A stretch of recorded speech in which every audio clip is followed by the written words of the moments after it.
SpyHunter is a continuous authentication system using keystroke dynamics. There are two basic types of authentication systems. The one that we're all accustomed to would be the one-pass authentication. Here, users enter their password, and then the system determines whether or not that user is valid. An incorrect password means that the user must try again, while a correct password gives them free run of the system for an indeterminate amount of time. In continuous authentication, however, the person that uses the system is continuously monitored.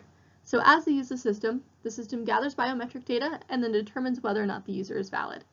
If it determines that it's invalid, it disconnects the user, otherwise it allows them to continue to use the services on the computer.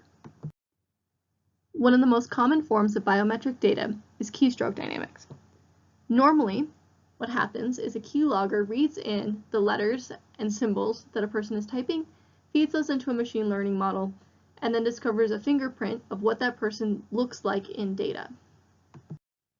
The problem with this, however, is that an adversary listening on the network or who has access to that keylog file can put those letters back into arrangement to recover information like passwords, social security numbers, bank account numbers, all sorts of private data. SpyHunter, on the other hand, does not rely on the actual keys that are pressed. Instead, it relies on the cadences by which we type. It takes into account 4 different timings.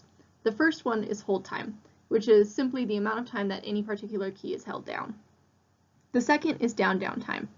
That is the amount of time between pressing down one key and then pressing down the next key. The third time is up down time. This is the amount of time between lifting up from a key and pressing down the next key. And the last and final time is up time. This is the amount of time between releasing one key and then releasing the next key. In this way, the adversary who may be listening on the network doesn't get the actual letters that are pressed, but instead gets a slew of random times. There are some other SpyHunter logistics we should look into as well. First, SpyHunter is a free text continuous authentication system. That means that they don't type the exact same scripted text every single time. Rather, SpyHunter runs in the background as they use the computer normally. SpyHunter also uses 2 one-class SVM classifiers. This increases the accuracy and lowers error rates. Further, SpyHunter is trained only on genuine user data because a regular user doesn't have adversary data sitting on hand. Also, we chose the time cadences that we did because you can do low-level error checking and provide some level of defense against malicious spoofing of data.